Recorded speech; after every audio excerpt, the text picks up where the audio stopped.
Iya, pengennya mah jangan sampai lah. Soalnya apa? Soalnya kalau beras dari luar negeri turun, di sini hancur. Impor beras di saat produktivitas tinggi, di saat panen raya ini sedang atau akan terjadi, ini sebenarnya secara langsung kita melakukan tindakan yang keliru dan ini berorientasi pada upaya membunuh para petani.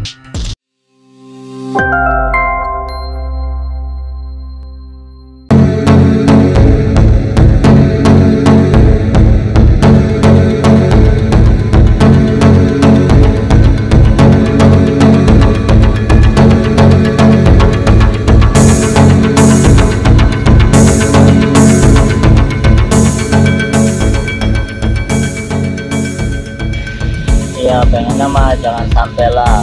Soalnya apa?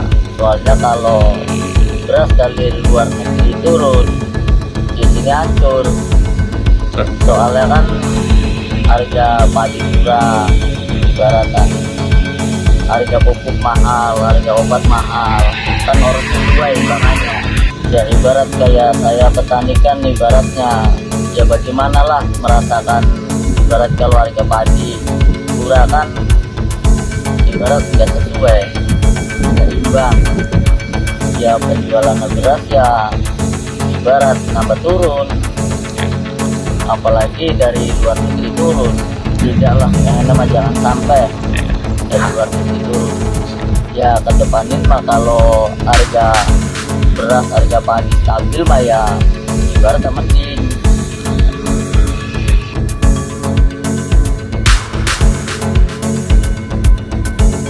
Yang cukup vokal nih Bang Ansih mengenai menolak impor beras. Kira-kira kenapa nih Bang? Ya, pertama saya ingin menyampaikan bahwa dalam membuat sebuah kebijakan harus didasarkan pada kajian yang komprehensif sifatnya. Termasuk juga dalam kebijakan importasi beras ini. Kajian itu harus didasarkan pertama pada data yang valid dan akurat. Yang kedua, pada kepentingan nasional bangsa kita perlu kita rumuskan terkait dengan pangan kita. 2021 itu sebesar 25,37 juta ton gabah kering giling atau mengalami kenaikan sebanyak 5,37 juta ton dibanding periode yang sama di tahun yang lalu. Nah, dengan data ini seharusnya kondisi pangan utama kita, dalam hal ini beras, itu berada dalam kondisi aman. Maka kemudian, kalau kita menggunakan data rujukan dari BPS sebagai sumber data resmi negara, dan kemudian data dari Kementerian Pertanian, dan kita tahu Kementerian Pertanian ini yang memiliki otoritas dalam bidang pangan, dalam produksi produk-produk pertanian, maka tidak ada alasan bagi kita untuk melakukan ataupun mengambil kebijakan importasi beras. Nah, apalagi kita tahu bulan April ini akan ada panen raya. Dan melakukan impor beras di saat produktivitas tinggi, di saat panen raya ini sedang atau akan terjadi, ini sebenarnya secara langsung kita melakukan tindakan yang keliru dan ini berorientasi pada upaya membunuh para petani. Kira-kira itu pernyataan awal saya. Ya. Oke. Untuk selanjutnya, langkah apa sih Bang yang harus kita lakukan dari pihak pemerintah untuk mencukupi kebutuhan beras nasional? Ya, sebelum ke arah sana, saya ingin sampaikan bahwa argumentasi yang dibangun oleh Menteri Perekonomian, Pak Erlangga Hartarto, itu beliau mengutip ya, mengacu pada Organisasi Pangan dan Pertanian Dunia atau Food Agriculture Organization. Dia katakan bahwa cadangan beras yang dimiliki pemerintah RI rata-rata 340.000 ton.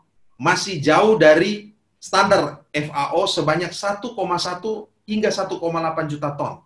Sehingga menurut Kementerian Perekonomian, cadangan beras pemerintah milik Bulog itu perlu dinaikkan. Namun Kabulog ya, atau Kepala Bulog itu memproyeksikan stok cadangan beras itu sebenarnya pada bulan April 2021 itu sudah menyentuh angka 1 juta ton yang dipenuhi dari penyerapan hasil panen dalam negeri. Artinya cadangan beras pemerintah sebenarnya tidak mengalami permasalahan, sehingga tidak membutuhkan impor.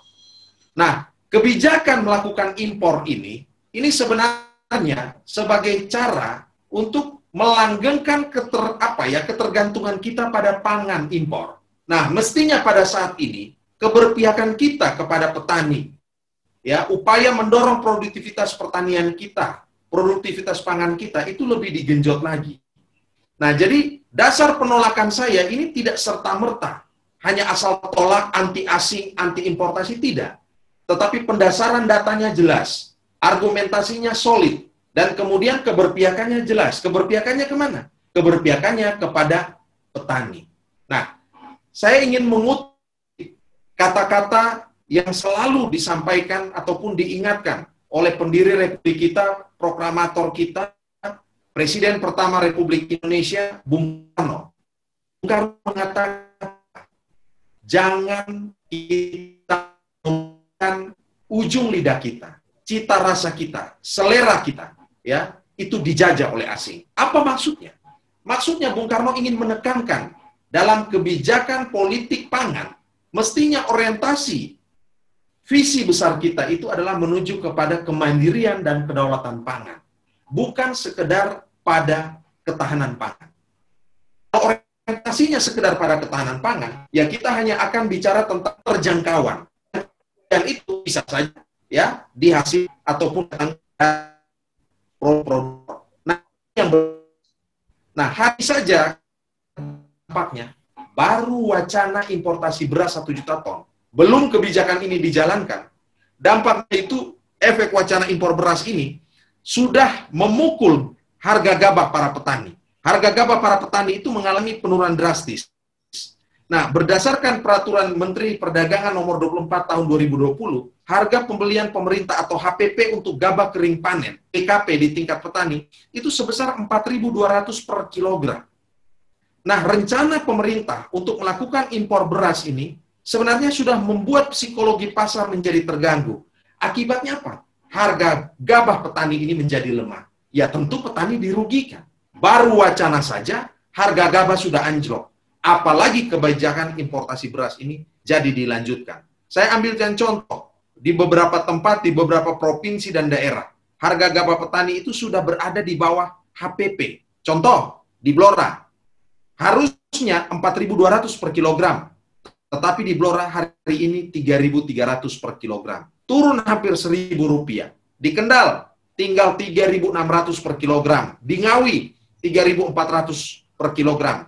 Sedangkan kita tahu HPP yang ditetapkan pemerintah itu ada di angka 4.200 per kilogram. Nah, atas dasar ini, kemudian saya secara pribadi sebagai kader PDI Perjuangan, anggota DPR RI dari fraksi PDI Perjuangan Komisi 4, dan juga sikap resmi Komisi 4, itu yang sudah melakukan rapat kerja dengan Menteri Pertanian dan Menteri Kelautan dan Perikanan beberapa waktu yang lalu, itu secara tegas itu menolak kebijakan importasi beras 1 juta ton ini. Nah, itu kira-kira sikap politik kebijakan yang diambil oleh Komisi 4 DPR RI. Rencana impor beras ini kan nggak sejalan dengan kampanye Presiden Jokowi, Pak, mengenai soal swasembada pangan. Kira-kira tanggapan Bang Ansy gimana nih? Ya, jadi kesimpulannya, kebijakan politik pangan kita harus mengacu dan berorientasi pada terwujudnya kemandirian, bahkan kedaulatan pangan. Ya, kedaulatan pangan itu berarti kedaulatan petani. Kedaulatan pangan itu berarti kita tidak tergantung kepada produk-produk pangan impor. Ya, karena itu yang mestinya dikembangkan dalam kebijakan pangan nasional kita, itu adalah memangkas ya ketergantungan pada impor dengan cara menghadirkan produk-produk pangan yang bisa menjadi substitusi impor, pengganti pangan-pangan impor. Nah, kalau orientasinya sekedar beras, ini adalah politik ya, politik penyeragaman pangan. Sementara kita tahu bahwa Indonesia ini memiliki diversifikasi pangan, memiliki keanekaragaman pangan. Karena itu, Kementerian Pertanian sebagai institusi negara yang memiliki otoritas, tanggung jawab, dan wewenang untuk mengembangkan produk-produk pangan dan juga pemerintah-pemerintah daerah mestinya mulai menggairahkan, meningkatkan komoditas-komoditas pangan ya sebagai sumber pangan dari masing-masing daerah setempat. Nah, karena itu poin yang penting harus kita dorong itu adalah mengembangkan dan mewujudkan diversifikasi pangan. Tidak perlu semua masyarakat Indonesia itu menjadikan beras sebagai sumber pangan satu-satunya atau yang utama. Ya, orang Papua punya sumber pangan yang lain. Orang NTT bisa makan jagung. Ya, masyarakat di wilayah yang lain. Jadi kemandirian dan bahkan kedaulatan pangan itu berarti kita bisa menanam sendiri, ya, menanam apa yang kita makan dan makan apa yang kita tanam. Nah, sehingga tidak melulu pangan kita itu didikte oleh korporasi-korporasi pangan global. Ya, saya kira ini adalah semangat yang perlu kita kembangkan bahwa justru di tengah pandemi COVID-19 ini saatnya bangsa dan negara kita itu memutar paradigma pembangunan menuju kepada kemandirian dan kedaulatan pangan. Ya, sehingga masa pandemi ini itu menjadi momentum bagi kita untuk tidak terus-menerus tergantung pada pangan impor. Saya ingin katakan bahwa dengan adanya pandemi ini, sebenarnya banyak negara pun itu menahan produk-produk pertanian mereka, menahan komoditas pangan mereka untuk tidak diekspor ke negara lain. Nah, dalam konteks itu kemudian, kita mestinya mulai memikirkan tentang strategi besar bangsa kita untuk bisa mewujudkan kemandirian dan kedaulatan pangan dengan cara mendorong, mengembangkan diversifikasi pangan sesuai dengan konteks-konteks lokal daerah